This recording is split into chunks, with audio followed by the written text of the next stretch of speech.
A paz do Senhor Jesus, meu irmão, minha irmã, sejam todos muito bem-vindos a mais um estudo da nossa lição bíblica. Eu sou o pastor Samuel e você está na nossa escola bíblica especial. Olha só, eu quero deixar alguns recados aqui para você. O primeiro, se você não se inscreveu, se inscreve aí. A TV Promessista está no ar também, Viva Promessa. Então, fique atento a toda a grade de programação. Seguir as redes sociais para que você seja informado de tudo o que está acontecendo nesse universo promessista espalhado aí pelo Brasil e pelo mundo.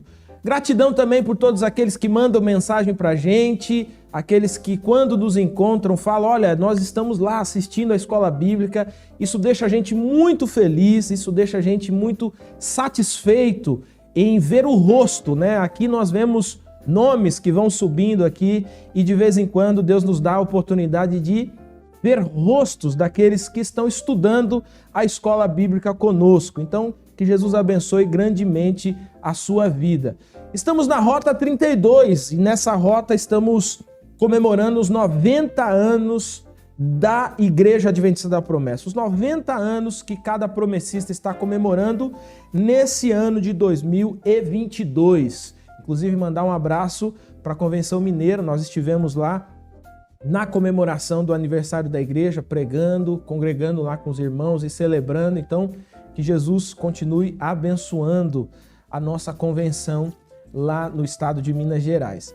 E nós vamos dar sequência a esse estudo. Semana passada nós estudamos um pouquinho sobre o crescimento que veio a partir do derramamento do Espírito em Atos 2, e hoje nós vamos entrar num outro tema bastante importante do avivamento e do crescimento da igreja, que é a reforma protestante. Então, separa aí sua Bíblia, a sua lição bíblica e vem junto com a gente estudar a lição de número 6. Eu tenho certeza que vai ser um tempo muito proveitoso.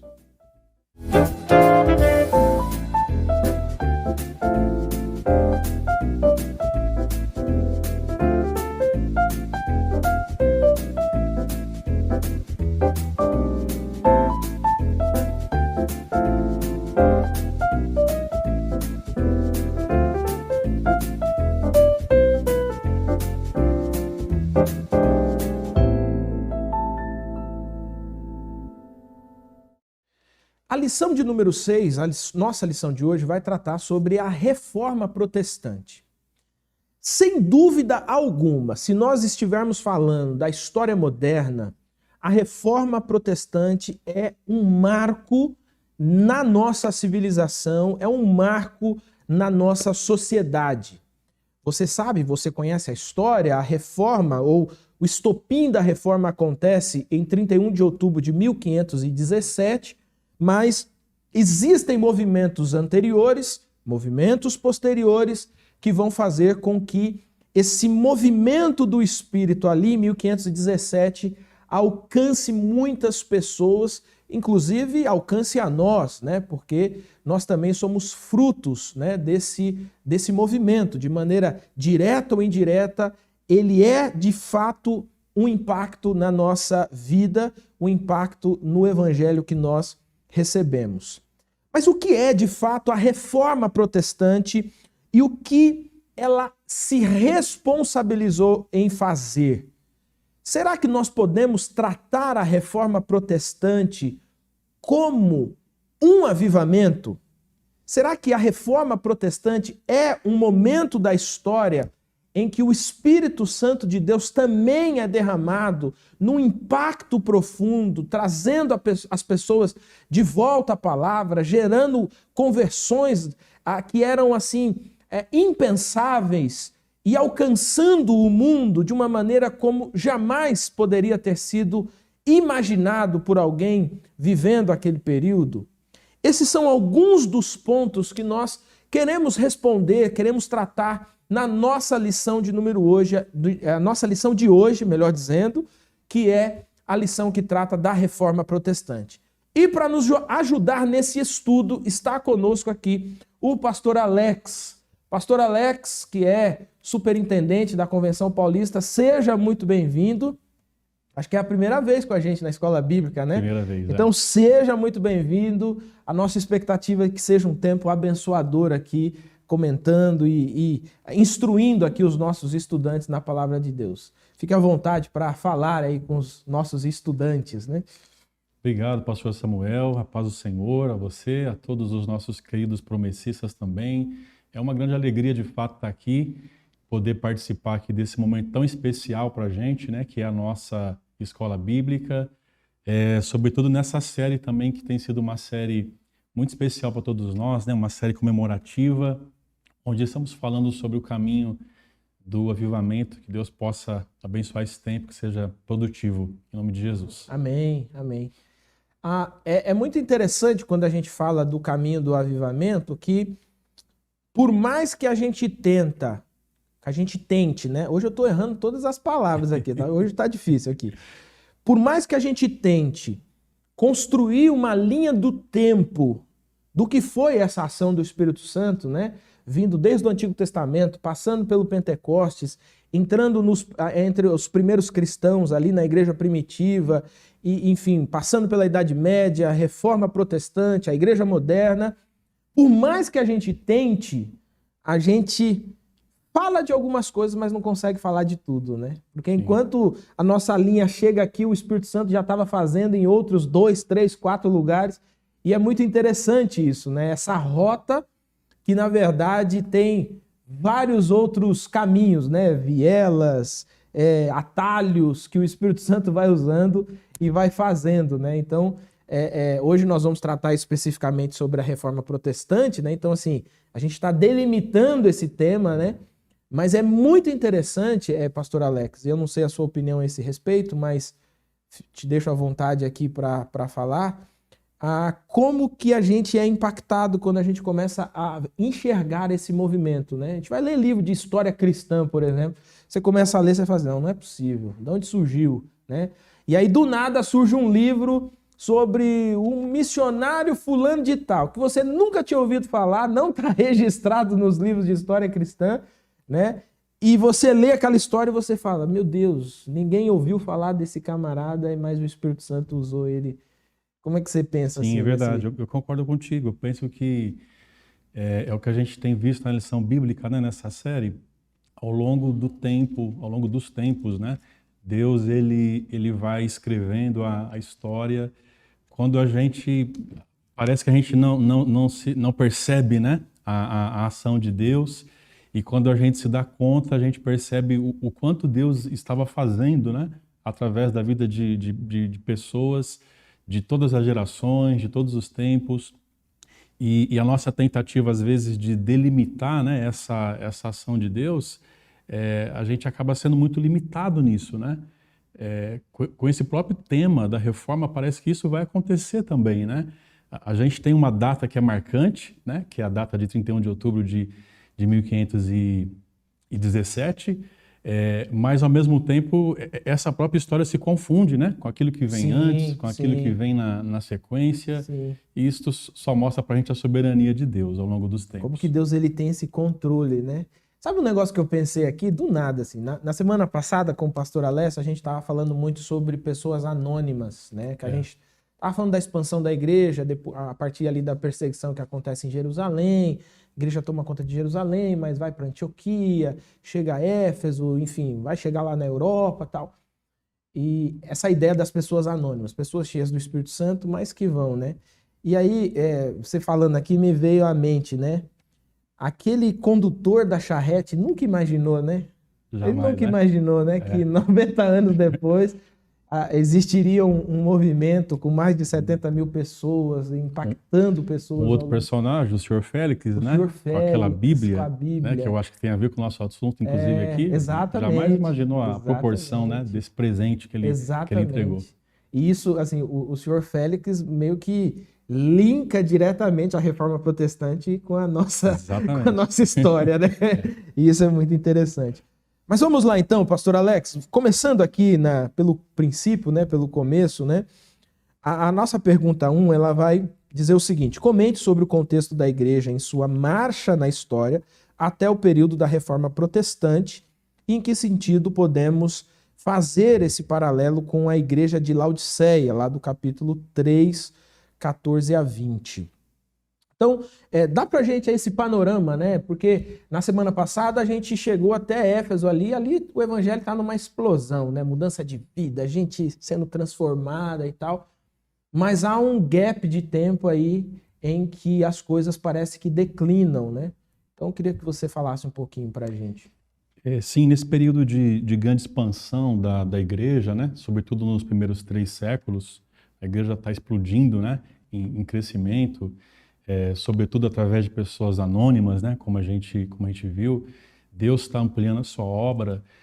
Só que Deus usa, entre outros meios, Deus vai usando a perseguição, né? Para que essa igreja ela avance, para que ela caminhe dentro dos propósitos dele. A partir do século IV, parece que a perseguição ela cessa, né? A gente tem um personagem importante no século IV, que a lição apresenta para a gente, que é o imperador Teodósio. Teodósio, ele publica um decreto, ele torna o cristianismo a religião oficial, né, do Estado. Há um banimento, né, das religiões pagãs, dos cultos aos ídolos, e parece-nos, né, a princípio, que essa é uma boa notícia, né, para o povo de Deus, porque cessa-se a perseguição e agora o povo parece que tem paz, né, para poder adorar, para poder cultuar a Deus. No entanto, né, é justamente nesse período de paz, entre aspas aí, é justamente nesse período que a igreja mais se afasta de Deus. A igreja que enquanto era perseguida crescia, a igreja que agora deixa de ser perseguida se torna uma igreja confortável, né, em si mesma, e ela enriquece. Essa igreja se torna rica, né? Acho que qualquer semelhança não é coincidência, né? Qualquer semelhança com a igreja ao longo dos anos, né? Exatamente. Essa igreja, ela se torna rica. Eu estava pesquisando esse assunto, ouvindo uma suposta fala, né, de São Domingos, quando ele vai visitar a Basílica de São Pedro, e um dos cardeais diz assim para ele: olha, isso aqui é a nossa basílica, olha como é que ela está ficando, né, como ela está ficando bonita e tal. E ele diz assim: Pedro não precisa mais dizer não tenho prata e nem ouro. E aí o São Domingos então diz assim: e tampouco nós podemos dizer levanta-te e anda também. Então a igreja, embora ela enriqueça, né, nessa época, embora ela se aproxime do poder do Estado, é justamente nesse tempo que a igreja mais se afasta de Deus. A lição vai fazer esse paralelo, né, com a igreja de Laodiceia. O pastor da igreja de Laodiceia, ele sofre um terrível vexame, né, porque Jesus bate do lado de fora da porta. Sim. Jesus está do lado de fora e aquele pastor precisa ouvir a voz de Jesus nessa circunstância. Então a lição ela vai fazer essa comparação, né? E vai dizer que parece que é justamente nesse período que a igreja acaba colocando Jesus por lá de fora. Toda a estrutura criada, né, pela igreja, a estrutura de poder criada pela igreja, a hierarquia, né, eclesiástica criada pela igreja, tudo isso passa a ser muito mais importante naquela época do que a própria presença do Senhor Jesus, do que a presença do Evangelho, a manifestação do Evangelho. Tudo isso é substituído, né, por outras práticas, sobretudo práticas contrárias à palavra de Deus, contrárias ao Evangelho. Então, mais ou menos é esse o contexto, né, que faz parte ali a reforma protestante. É mais ou menos isso que está acontecendo, né, na época, né? A sociedade está vivendo um momento terrível também de doença, né, que se espalha, e a igreja ela vai se perdendo cada vez mais, né? Vai se afastando. Como a gente estudou até aqui já, parece que Deus gosta, né, ao longo da história de momentos assim para estrategicamente intervir na história e levantar novamente um povo remanescente. Eu estava até pensando nisso, né? Porque assim, uma vez eu estava estudando para pregar na igreja, Efésios 6, e aí o texto vai dizer, né? A nossa luta não é contra a carne e sangue, mas contra principados e potestades e tal. E aí eu fiz o raciocínio inverso, né? Se a nossa luta não é contra a carne e sangue, mas contra potestades dos reinos celestiais e tal, se eu estiver brigando contra a carne e sangue, significa que eu não estou brigando contra as potestades, porque não dá para brigar com as duas coisas ao mesmo tempo, né? Verdade. E aí eu cheguei à conclusão de que quando a igreja, essa é uma conclusão minha, né? Quando a igreja está em zona de conforto, a tendência dela desviar o foco da sua finalidade é muito grande. Então, assim, você tem conflitos internos, irmão que não consegue lidar com outro irmão, e o evangelho não cresce, a igreja não cresce, fica aquele negócio minguando, né? E aí, de vez em quando, eu acredito que Deus faça aquela intervenção, né? E a intervenção geralmente mexe com a zona de conforto, né? Sim. E aí, assim, você é pastor também, você é pastor há muito tempo, né? Eu sou pastor há menos tempo, mas sabe aquelas coisas assim, tipo, sei lá, surgiu uma briga ou surgiu, sei lá, o vizinho tá bravo porque tá estacionando o carro perto da casa dele. Irmãos, o vizinho tá bravo, vamos orar. E aí o povo começa a orar e tal. Então, passa uma sensação, com base nesse contexto que você passou, de que quanto mais tranquila, né? Quanto mais em zona de conforto está a igreja, maior vai sendo o seu grau de afastamento de Deus. Faz sentido isso? Sim, eu penso que segundo o evangelho que Jesus ensinou pra gente,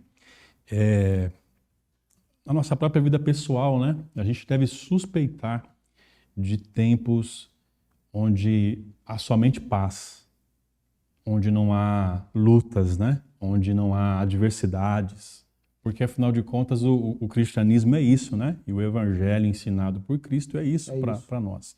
Então, tanto do ponto de vista da igreja, né, coletiva, quanto do ponto de vista do cristão individual, Deus ele faz uso, né, dessas perseguições, dessas tribulações. É o vizinho, né? É o filho doente, né? É o emprego que a gente perde, é o dinheiro que acaba. Deus faz uso dessas limitações nossas justamente para nos despertar. E parece que no tempo da reforma, é lógico, de uma proporção muito maior, né? Mas Deus fez isso, né? Deus usou aquele tempo para despertar aquele povo assim de maneira, para mim, de uma maneira sobrenatural.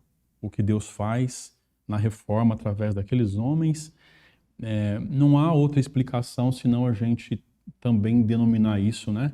Uma das perguntas que você fez no início, de avivamento. Foi um mover sobrenatural de Deus, de despertamento, que, como você disse, não serviu apenas para aquele tempo, mas que alcançou, inclusive, a nós.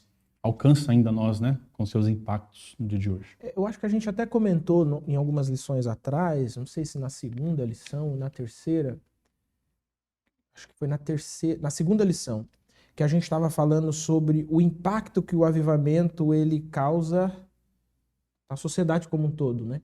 Quando a gente olha para a reforma protestante, isso é indiscutível, né? Todas as áreas políticas, sociais, educação, áreas médicas, né, da medicina, da ciência, todas elas sofreram um impacto direto da reforma protestante. E eu digo isso só para colaborar com essa ideia que você colocou, né, de que não tem como dizer que aquilo não foi uma ação sobrenatural de Deus, né? Humanamente, aquilo não era possível de ser feito, né?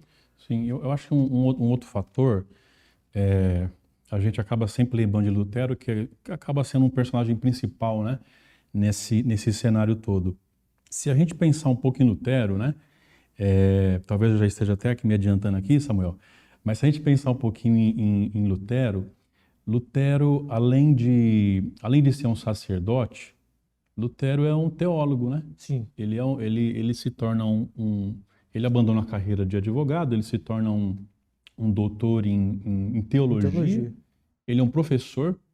E, na verdade, às vezes a gente imagina Lutero, né, como aquele cara assim revolucionário que chegou um dia na porta da igreja de Wittenberg, né, e meteu os pés na porta e falou, olha, o negócio é o seguinte, né? Quando, na verdade, a história de Lutero vai mostrar para a gente que ele está fazendo o que ele fazia, né? Que é o ordinário. Lutero está cumprindo o papel dele de teólogo. Lendo a Bíblia, orando, ensinando. É isso aí. Nesse cumprimento ordinário, né, que é o cotidiano dele, Deus pega isso, né, e transforma isso em em um movimento extraordinário, né? Que é para a gente um avivamento, com certeza. E ao mesmo tempo eu acho que para nós isso fica como uma lição assim tremenda de que Deus pode usar, né? Se Deus quiser usar a minha vida, a sua vida, a vida de qualquer pastor, através de um sermão, através desse sermão, trazer salvação a centenas de pessoas, Deus pode fazer isso. Se Deus quiser usar algum grupo, né, em algum lugar do Brasil, algum lugar do mundo, para ainda hoje, né, através de uma ação cotidiana, Deus potencializar isso, né, da forma que Ele quiser, Ele pode fazer. É o que eu vejo que acontece aqui nessa história, né? Deus pega pessoas que estão fazendo o que deviam fazer, o normal, e Deus potencializa isso de um jeito que... E eles não vieram de fora, né? Eles estão dentro daquele sistema corrompido, eles estão dentro daquilo ali, né? É verdade. Então o impacto aconteceu de dentro para fora, né? Ele não veio de fora para dentro, né?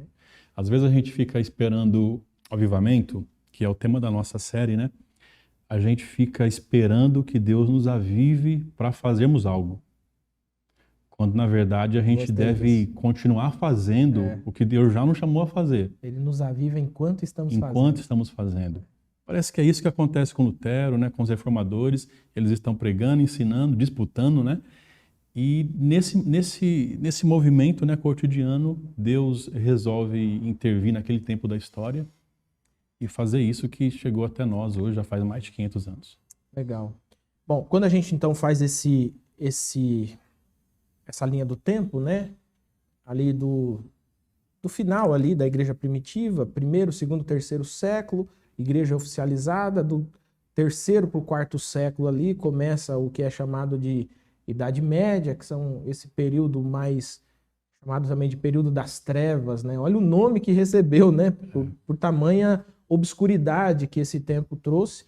Ele vai percorrer ali do quarto século até o século XV, XVI, mas dentro desse período, mesmo com toda essa decadência, e a nossa segunda pergunta que ela vai tratar disso, parece que Deus preserva algumas pessoas, né? Ele fez isso, por exemplo, lá na Babilônia, né? Com Sadraque, Mesaque, né? O próprio Daniel, né? E parece que ao longo da história há sempre pessoas que Deus preserva, né? E aqui, nesse gap de tempo, nessa lacuna do tempo, com todos esses acontecimentos, surgem também, né? Você bem disse, né? O Lutero, ele é um personagem, assim, vamos dizer que ele é o personagem final ali, ou talvez o personagem do centro, né? Porque vai vir outros depois dele que vão formatar algumas coisas. Mas houve alguns também antes, né? Em outras localidades, né? Lutero está na Alemanha, né? Mas você tem avivamento que vai acontecer na Inglaterra, né? Você tem avivamento que vai acontecer na Nova Inglaterra. Então, vamos falar um pouquinho sobre esses personagens que Deus foi usando dentro desse movimento da Reforma Protestante. Alguns vão dizer que, na verdade, seria melhor a gente usar o termo reformas, né? Reformas. E não apenas reforma no singular, porque o que acontece, na verdade, é que, pelo menos aí num período de 400 anos, né? Deus ele tá despertando pessoas, despertando homens para questionar algumas ações da igreja que estavam distanciando a igreja de Deus. Então, Lutero é um desses, é o personagem central, né, pela atitude que ele tem lá em 31 de outubro, mas sem dúvida existem outros, né? E é o que não foi morto, né? Vale a pena citar também. Lutero é o monge alemão, né? A lição vai lembrar para a gente, vai citar aqui Zwinglio, né? Zwinglio era um padre suíço, Então Deus está fazendo um movimento na Alemanha, ele está fazendo um movimento na Suíça. A lição vai lembrar para a gente de Wycliffe. Esse é um dos que, assim como Lutero, ele se levanta para afirmar o senhorio de Cristo. O Wycliffe, ele chega a comparar o Papa com o anticristo, né? Ele diz que o Papa é o anticristo. Então, na verdade, a Reforma Protestante é um conjunto, né, de movimentos que, ao longo desses 400 anos, mais ou menos, né, um pouco para lá, um pouco para cá, ao longo desse tempo, questionou, então, a hierarquia da igreja da época, questionou a estrutura, né, criada pela igreja na época. Mais tarde a gente vai ter um outro personagem importante chamado Calvino, né, que acaba também se encaixando aqui dentro dessa história toda. Calvino está na França. Então, a gente vê em toda a Europa, Deus ele agindo, levantando pessoas, além de Lutero, para executar esses movimentos, né, de reforma no seio da sua igreja.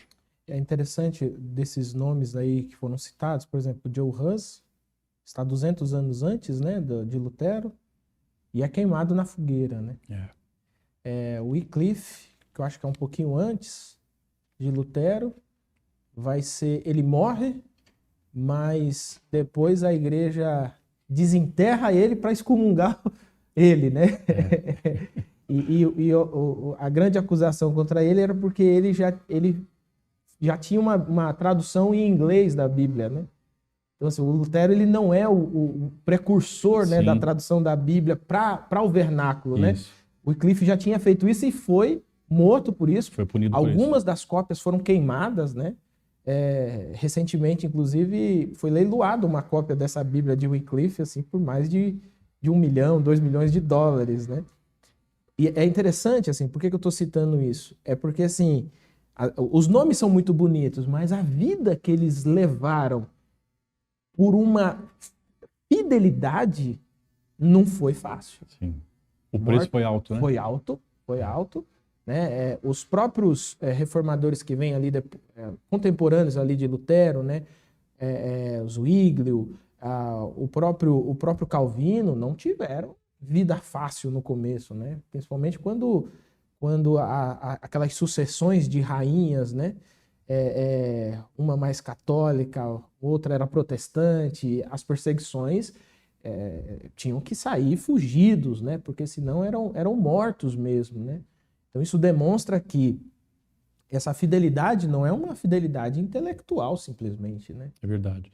Pegando o próprio exemplo do Lutero, né, em relação a essa fidelidade que a gente está falando, depois que ele faz o que faz, né, lá em 31 de outubro, lá 4 anos na sequência, ele é desafiado a negar, né, tudo aquilo, né, a voltar atrás, né, naquilo que ele tinha feito. E lá na chamada dieta de Worms, né? Worms, né? Acho que é Worms, né? Worms. Mas acho que vale, não. Nós vale, brasileiro, né? E a palavra não é português. Ele é justamente desafiado a recuar, né? E ele mantém essa fidelidade e ele não retrocede em uma palavra. Aliás, tem uma história dele que conta que quando ele está indo, né, para esse julgamento, que acontece, né, por intermédio do amigo dele, né, o Melanchthon, que acontece na própria Alemanha, né, e não lá na Itália, ainda bem para Lutero. Porque de lá ele não teria saído. Não teria saído, né? Ele diz assim, ainda que, a gente canta isso, né, no Castelo Forte, ainda que cada telha dessa cidade fosse um demônio, ainda assim eu iria. A gente canta mais ou menos isso, né? Se nos quisessem devorar, demônios não contados. A gente canta isso, que foi escrito pelo próprio Martim Lutero. Mesmo porque ele havia sido alertado de que ele não sairia vivo de lá, né? Tanto que há toda uma intervenção para ter a vida dele preservada, né? Sim. Mas, assim, todo mundo sabia que aquela dieta era, na verdade, um local de extermínio, né? E mesmo assim ele foi. Eu acho um negócio interessante em Lutero, assim, que talvez eu não tenha essa mesma nem inclinação e nem capacidade, né? Era a profundidade, mas a insistência com que ele defendia aquilo que havia impactado ele, né? Impactado ele, né? Essa frase, por exemplo, na dieta que fala, se você negar tudo isso aqui, a gente queima tudo e você segue a vida. E ele diz, eu só nego se vocês me convencerem pela Escritura, né? Então, como que convence, né? Se há uma ação do Espírito Santo ali, né? Então, assim, eu olho para ele com essa coragem, né? E, assim, às vezes eu fico meio pensativo, né?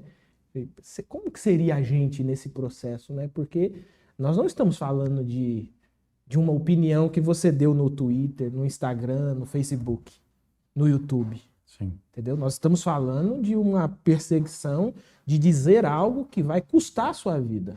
Por fidelidade a Cristo vai custar a sua vida. E ele começa a olhar no contexto para os seus contemporâneos e começa a perceber o que está acontecendo com esse pessoal, Exatamente. Né? Que insistiu nessa ideia, exatamente, né? Exatamente. Não é novidade. Ele sabe qual é o fim, né?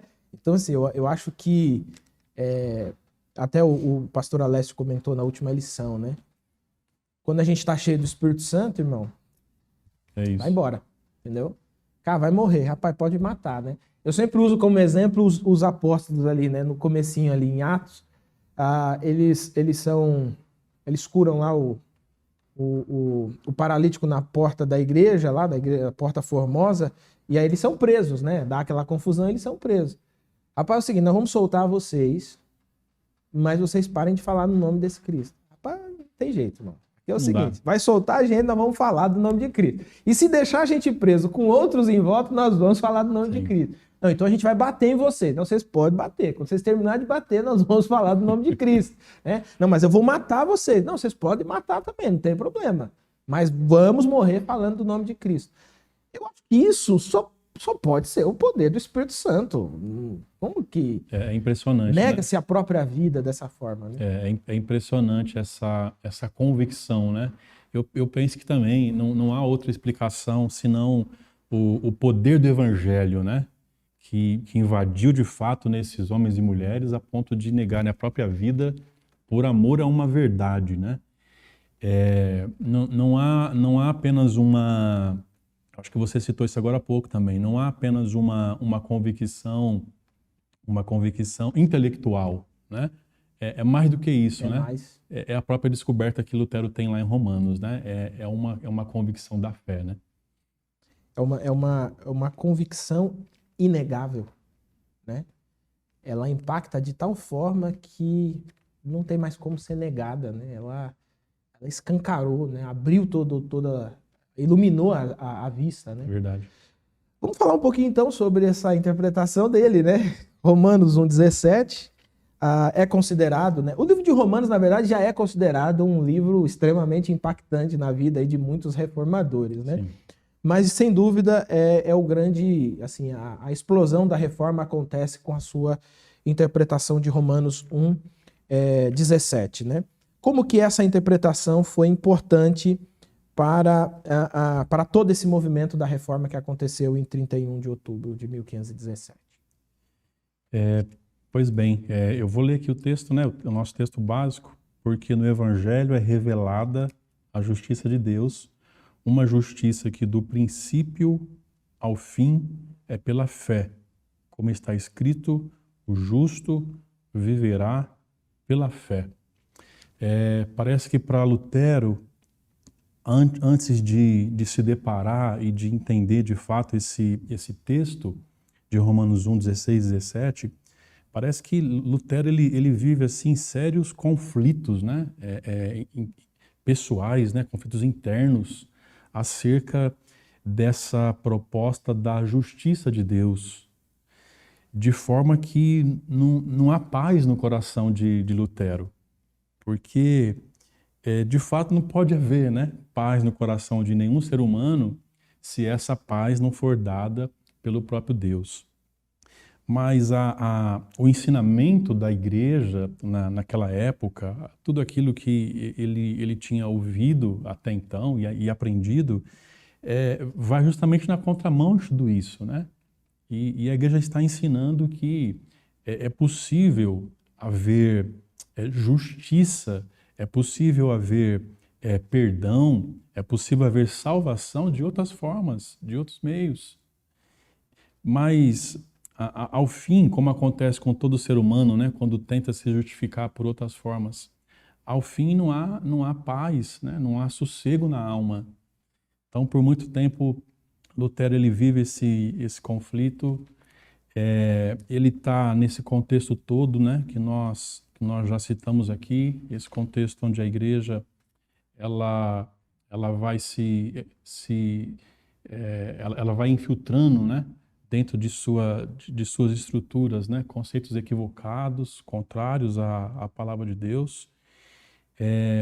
Há uma informação interessante, né, que Lutero ele se apega muito à questão do arrependimento, né? Ele começa a estudar a questão do arrependimento proposto nas Escrituras, e ele se depara com o texto de Mateus 3:18, que fala sobre João Batista está desafiando o arrependimento, e na Vulgata, né, que é a tradução latina da época de Jerônimo, a tradução, né, estava assim: arrependei-vos e fazei penitências. Sim. Penitências. E Lutero acha aquilo completamente fora, né, de tudo aquilo que a Escritura de fato havia. Tem alguma coisa errada, alguma né? coisa errada nisso aqui, né? E a igreja de sua época estava justamente tentando fazer isso, né? Com que as pessoas alcançassem a justificação através das práticas das penitências. Aqui vai entrar em cena essa expressão tão famosa, né, que a gente conhece, que são as indulgências. Então, a justificação, ela é ensinada via penitências, via indulgências, via autoridade da igreja, e Lutero sabe que, pelo menos até então, ele não havia encontrado paz, né, e não havia encontrado, de fato, justificação nessas coisas. Então, a história dele vai dizer que ele vai se deparar com alguns textos da palavra de Deus. Esse é um desses, né? Esse texto de Romanos. Sim. E quando ele se depara com isso aqui, é como se Lutero ele fosse livre, né? É como se ele se tornasse livre agora. Agora, de fato, ele sente que ele está livre. Livre daquilo que você acabou de citar, que é o temor, o medo. Então, ele adquire uma convicção assim extraordinária, né, para pregar o que ele está agora acreditando, livre da estrutura eclesiástica equivocada da época, livre de tudo isso, né, livre de todo esse sistema, né, equivocado de indulgências, de penitências que é ensinado. E agora Lutero, então, ele vai se levantar como esse personagem importante da história da Reforma. E aí, se você me permite, ele faz um negócio que a gente acabou de citar. Ele vai na porta do castelo de Wittenberg, como um bom teólogo, ele escreve as suas 95 teses, né, contra a ideia especificamente das indulgências, e ele prega, né, na porta do castelo da igreja essas teses. Parece que a porta do castelo era como se fosse um grande mural público, né? Era um mural, Um mural. Como se fosse o jornal da cidade, Isso aí. do jornal do dia. Sim. Se ele fosse um blogueiro, ele colocaria na internet, na rede social, mas ele bota onde todo mundo vê. E aquilo parece que era um grande desafio, né, também. Especificamente a uma pessoa da época, né? Um pregador famosíssimo da época, chamado de Tetzel, né? Parece que é um grande desafio ao Tetzel, porque Tetzel é o cara, né, encarregado pelo bispo, sob a supervisão do Papa, responsável por cobrar indulgências. Ele era o coletor das indulgências, né? Isso. E a história de Lutero, há um outro personagem interessante, né, chamado Frederico, o Sábio, Sim, o Sábio. que é o príncipe lá da Saxônia. E Frederico o Sábio, ele também vende indulgências, né? Ele tem lá no seu... Ele é o grande patrocinador da universidade e também é o patrocinador e também é o príncipe, né? Então, ele tem uma espécie de museu onde ele armazena relíquias trazidas pelos viajantes, né, do mundo todo, né? Alguns vão dizer que tem mais de 5 mil relíquias Ele lá. era uma espécie de acumulador de relíquias. Acumulador. Ele daria muito certo num programa como esse. É. Dizem que havia de tudo lá, né, pastor Samuel? Fuligem da fornalha ardente, né? Pedaços da arca. Tem-se uma ideia de que ele era muito enganado, né? Porque ele era tão fascinado por isso que ele acabava sendo muito enganado, né? Comprava tudo que aparecia, né? Sim.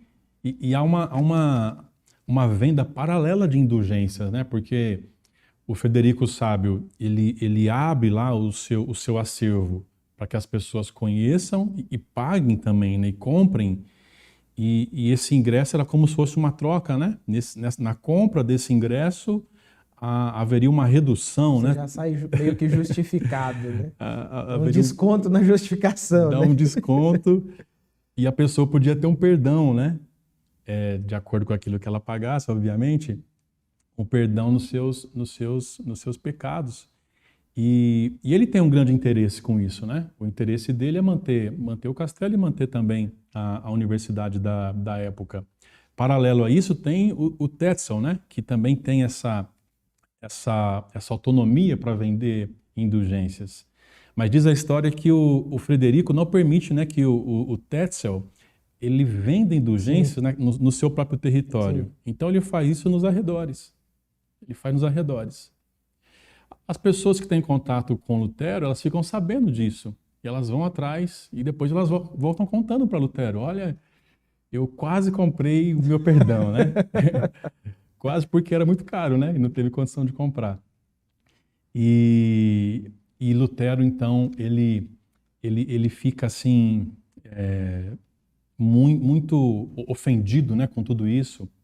E Lutero, ele se levanta, então, contra esse sistema. Na verdade, é um sistema de poder, né? De poder, de Um dominação. sistema de dominação, De dominação da Igreja Católica. Porque a Igreja da época, ela é levantada, né, sobretudo o projeto de poder da Basílica de São Pedro. Isso é patrocinado através às custas, né, do engano das pessoas. Do engano. E Lutero fica extremamente incomodado com tudo isso. E essa é uma das razões pelas quais a igreja, na época a igreja romana, ela sempre foi contra uma tradução da Bíblia no vernáculo, né? Sim. Ela sempre foi contra. Então a única maneira de você ouvir a Bíblia era se você tivesse estudado latim, e isso indicava que você era muito rico, né? Porque eles eram mandados para fora para estudar latim. Ou na missa, que você ouvia o sacerdote lendo lá em latim, você não entendia nada, porque a missa era em latim. Então, ali era um alemão antigo, né? Não é nem um alemão de hoje, mas era um alemão antigo, daquela província. Eles não entendiam absolutamente nada. E quando você tem o domínio do idioma, você tem o domínio do conhecimento, você tem... Não era difícil para a igreja dominar essas pessoas, né? Por isso que, assim, na minha visão, quando você olha o sistema de dominação, não tinha como Lutero sozinho destruir esse sistema. Esse é um sistema muito bem feito. É um monopólio, né? Ele não está só ali na Alemanha. Ele está espalhado pelo mundo, porque a igreja, de fato, tem esse domínio nesse período, né? Mas você percebe como que é esse sopro, né? Esse sopro do Espírito, né? Nessa linha que você está falando, as próprias 95 teses, né? Elas são fixadas na porta do castelo, não no alemão. De alguma forma, né? Alguém vai lá e pega essas teses e vai traduzir isso. E vai né? traduzir para a língua do povo. Mas elas estão em latim, né? Elas estão em latim. Traduz isso para a língua do povo e parece que é bem isso, né? Pelo sopro divino, isso começa a se espalhar. E aí há uma comoção pública, né? Diante disso que agora eles estão vendo, lendo, né? Sim. Pela primeira vez eles estão tendo acesso, né? E isso gera o movimento que gerou. Então, se isso não é uma ação de Deus, o que é, né? O que é? Porque não existe registro na história de uma ação de uma pessoa que tenha gerado um efeito global. Sim. Nem Lutero imaginava que isso pudesse acontecer, jamais, né? Não, jamais. E assim, por exemplo, ele está ali, está em latim, aí traduziram para o alemão. Daqui a pouco isso está sendo traduzido para o francês, porque a imprensa está surgindo naquele período, né? Isso. Já tem as imprensa. offset, né?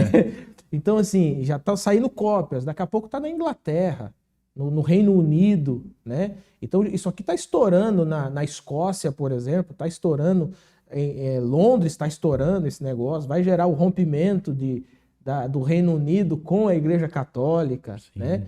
Isso vai estourar na Suíça, né? Com um movimento lá direcionado. Então, assim, quando você olha, você para e fala assim, não tem como um ser humano ter reproduzido isso.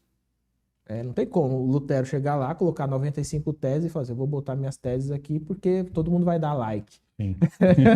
Entendeu? Todo mundo vai compartilhar. Não, houve um sopro do Espírito que levou isso aí. E chegou em lugares que Lutero nunca pisou. É verdade. Lutero, portanto, ele... aliás, né, parece que o grande embate de Lutero nem é apenas contra as indulgências, né? Ele faz isso, mas se a gente lê, né, principalmente a primeira tese, a segunda tese, Lutero está justamente tentando fazer com que haja uma redescoberta do Evangelho, uma redescoberta da suficiência de Cristo, da autoridade da palavra, da Bíblia. E então, o que Lutero consegue fazer pela graça de Deus é muito mais do que eliminar uma prática equivocada, que é a prática da indulgência. É muito mais do que isso. Parece-nos que essa nem era a grande intenção dele, mas o que ele consegue é desmontar, né, todo um sistema errado que a igreja tinha se tornado, pois ela tinha se corrompido. Ele se transformou não numa pedra, mas foi uma rocha no sapato, né, dos dominadores, digamos assim, né?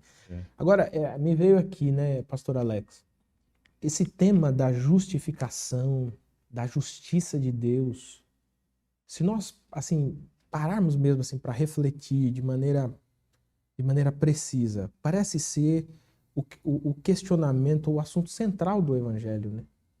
E central do coração de qualquer ser humano, né? Quando você fala com um ser humano que ele está perdido, isso se torna o ponto central. Tá? Como que eu me encontro? Como que eu sou encontrado? Como que isso acontece? Como eu sou salvo? Né? Como que essa salvação é mantida? Né? Então, assim, parece simples o que impactou Lutero, mas não é, porque esse mesmo conflito a gente vive ainda nos dias de hoje, porque esse é um questionamento, esse é um assunto que ainda hoje gera questões. Por quê? Porque, de fato, a justificação pela graça, ou essa justiça de Deus, como exposta lá em Romanos, né, por meio da fé, ela impacta esses sistemas de dominação, né? Sim. Que foi o choque da igreja mesmo foi esse, né? A igreja não tinha medo de Lutero, mas a ideia de que isso que a igreja está vendendo não é mais necessário, você só precisa do evangelho, você só precisa de Cristo. Isso foi o que gerou o impacto para eles, né? Que deixa eles assim extremamente estressados, nervosos, porque mexe no poder, mexe na questão financeira, né? Mas, ao mesmo tempo, para as pessoas comuns, aquilo foi um suspiro do espírito de liberdade, né? Por isso que o segundo livro mais importante para Lutero é Gálatas, né? Que esse sopro, o Espírito vos salvou para que vocês sejam livres, né? E aí, meu irmão, não tem dominação contra o próprio Cristo. Como que o sistema de dominação se sustenta a partir do próprio Cristo? Não tem como, né? É verdade. Ele não apenas experimentou essa liberdade que a gente está falando, como ele também proporcionou essa oportunidade para todos que tiveram acesso, né, à sua fala, né, à sua voz. E isso foi uma grande ameaça para o sistema da época, né? Eu ia dizer, nessa linha que você está falando, que para a gente esse tema da justificação pela fé, da salvação pela graça, para o ser humano isso é como um grande golpe, né? É um golpe em nossa arrogância, é um golpe em nosso desejo de autonomia, né? De autossuficiência. Porque a gente fica pensando, mas como assim, né? Não tem nada que eu possa fazer para ser salvo? Nada. Não tem nada que eu preciso fazer para ser salvo, né? Absolutamente. E é isso, né? E é como se a gente assim tivesse a necessidade de oferecer algo. Sim. Eu não posso ser salvo se eu não oferecer algo. É porque eu acho que o ser humano tem dificuldade de não merecer. Então, quando você me dá um presente, ele me constrange se eu entendo que eu não mereço esse presente. Poxa, mas por que me deu esse presente e tal? E isso me obriga a querer também te dar um presente. Te retribuir. Porque assim, eu não quero ficar em dívida. Me deu presente, então eu vou dar um presente também. Mas esse sentimento, né? E aí é o que é a graça, né? É justamente isso, é um sentimento de inadequação. É sério mesmo? O Senhor morreu por mim, o Senhor me salvou? Mas o que eu tive que dar? Não, você não me deu nada. Não, mas eu preciso retribuir alguma coisa? Como assim? Não pode ser de graça? Ele diz, não, vai e não peques mais. É isso aí. Né? Então você observa que ele choca, né, usando a sua expressão, com a nossa própria capacidade humana de lidar com as coisas. Né? Se eu te visito, você quer me visitar. Né? Se eu te ligo, você quer me ligar. É como se eu fazendo algo, ou você fazendo algo, desse autorização para que o outro também fizesse, ou criasse uma dívida que o outro fosse obrigado a cumprir. Né? Sim. E aí, quando a gente olha no Evangelho, não tem. E isso é tão forte nós seres humanos que parece que eu jamais terei condição, o ser humano pensa, de me aproximar de Deus sozinho. É o campo assim perfeito para a entrada, né, a ideia da sacerdotização, né? Sim. Então sim. entra aqui a figura do sacerdote, porque eu não me considero apto para chegar a Deus sozinho. Então tem aqui o sacerdote, ele vai dizer o que eu tenho que fazer. Ele vai cobrar o que é necessário para que eu possa fazer esse caminho, né? Ele vai dirigir, né? E isso também nos dias de hoje parece que é muito comum, né? Esse tipo de situação. Lutero diz, não, a gente não precisa disso. Nós temos um que nos leva até Deus, que é Cristo. Nós podemos chegar até Deus por intermédio de Cristo e de mais ninguém. O sumo pontífice não é o Papa, não é Jesus o Papa. Cristo, né? É Jesus Cristo. É isso. Isso é muito interessante. Bom, meu querido irmão, minha querida irmã, acompanhando aí, rapaz, nós vamos entrando aqui nos assuntos e vamos indo. Mas eu espero que você esteja sendo muito abençoado com tudo que nós estamos estudando aqui, com todos esses assuntos. Mas entrou aqui um enviado aqui, porque não é possível, né? Com todos esses assuntos que nós estamos estudando. Porque entender esse movimento que foi, de fato, um sopro do Espírito Santo, é para encorajar o nosso coração, para a gente olhar e dizer assim, o mundo tem jeito. E o jeito para o mundo é o Evangelho de Cristo. Né? A perdição tem jeito e a solução é o Evangelho de Cristo. Então, pastor Alex, aqui caminhando aqui para o nosso encerramento, eu queria que você desse uma palavra. Os nossos alunas que estão agora acompanhando aqui a gente, como que esse impacto da Reforma Protestante, a gente sabe que 1517 é um divisor de águas, a igreja expande, a igreja cresce de maneira exponencial, o evangelho está presente no mundo, isso é inequívoco, mesmo nos lugares chamados de cortina de ferro, né, onde não tem Bíblia, nesses lugares o evangelho está lá também. Mas como que o nosso aluno aqui, promessista, ele pode usar desse movimento do Espírito, crer nesse sopro do Espírito, para que ele também seja movimentado não só para essas ações de evangelização, mas a plantação de novas igrejas, a expansão do evangelho, lugares não alcançados, enfim, como que esse movimento da reforma se transforma num suspiro e ao mesmo tempo uma força motriz para que a gente faça a missão de Cristo até a volta dele?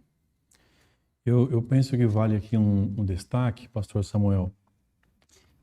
A gente falou bastante de Lutero aqui, a gente entende que Lutero é um personagem importante nessa história toda, mas vale a pena a gente dizer que o verdadeiro, né, o principal personagem dessa história toda da reforma é a palavra de Deus. Principal reformador aí, né? É a Bíblia. É a Bíblia. É a Bíblia. O que há na reforma é uma redescoberta da Bíblia. Aquilo que aconteceu lá atrás no Antigo Testamento com Josias, por exemplo, né? É uma redescoberta da Bíblia. Uma redescoberta de tesouros, como ele vai dizer, né? Tesouros valiosíssimos que estavam escondidos por séculos, que a igreja trancou. Né? Por séculos. Agora, com a reforma, esses tesouros eles são escancarados, né? Com a reforma, esse tesouro ele é liberado. A gente citou aqui no início... brilham à luz do dia. A gente citou o Sr. Félix aqui, Sim. Trazendo isso aqui para a nossa história, né? Como a palavra de Deus e o Evangelho têm uma capacidade de fazer coisas extraordinárias. Aquela Bíblia recebida pelo pastor João Augusto da Silveira lá atrás, né? Aquela Bíblia foi um instrumento pelo qual Deus trabalhou na sua vida, Deus trouxe convicções profundas para ele através daquela Bíblia. Uma Bíblia. E hoje a gente está aqui 90 anos depois. O Evangelho redescoberto. E hoje nós estamos aqui 500 anos depois da Reforma Protestante. Então, eu acho que nós precisamos também, nos dias de hoje, continuar esse mesmo caminho de redescoberta do Evangelho, de redescoberta da suficiência de Cristo, de redescoberta, né, da salvação pela graça. Então, não são os meus méritos, não é o que eu faço, não é o que eu deixo de fazer, mas é o que Cristo fez por mim na cruz do Calvário. Isso é suficiente para nós. É disso que nós precisamos. E com base nisso tudo, nós somos desafiados a sair. Porque há um aspecto missional também na Reforma Protestante. Há um aspecto missional muito forte. A Reforma Protestante é um movimento que transfere as pessoas dos mosteiros para a vida pública. Transfere as pessoas do enclausuramento, né, onde se acreditava que era possível viver a santidade apenas, tira essas pessoas desse ambiente e traz eles para a vida pública. Uma das grandes contribuições da reforma é justamente essa, né? É mostrar que todos somos vocacionados, não apenas os bispos. Sacerdócio universal de todos os santos. O sacerdócio, ele pertence a todos.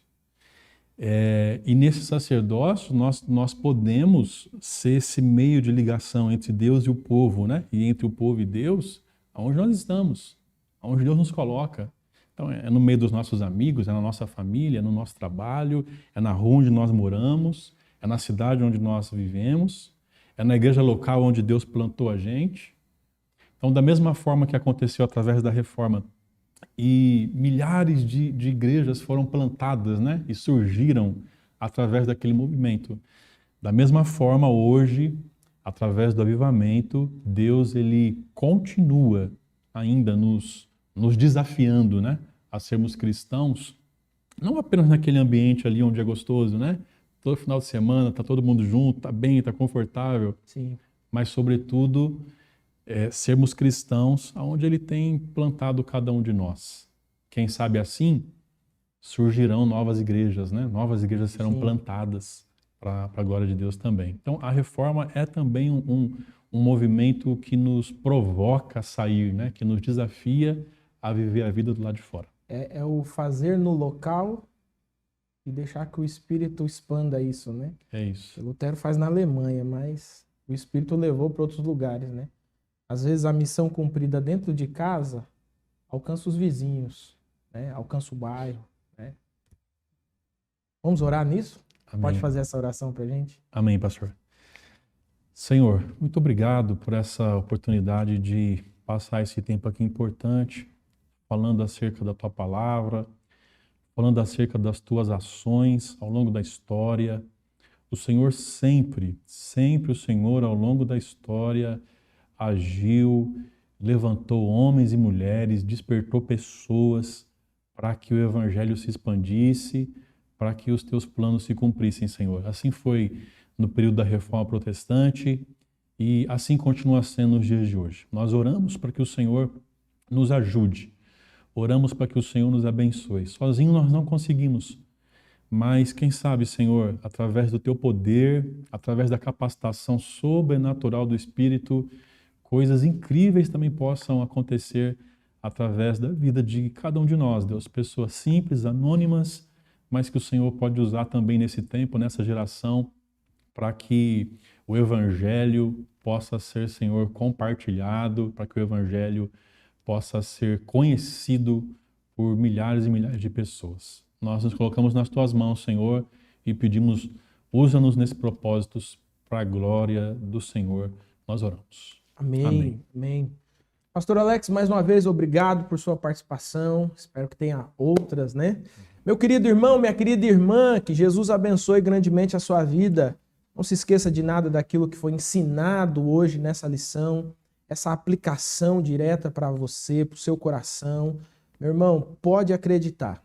Pode acreditar, Deus tem o poder e Deus pode fazer algo extraordinário através da sua vida, através daquilo que você tem, através daquilo que você é. Creia no Evangelho de Jesus. Que Jesus te abençoe, que você tenha um bom restante de semana. Sábado, estudo da nossa lição bíblica, algumas igrejas às 9, outras igrejas às 10, mas não se esqueça, bons estudos na palavra de Deus e nos vemos na próxima semana.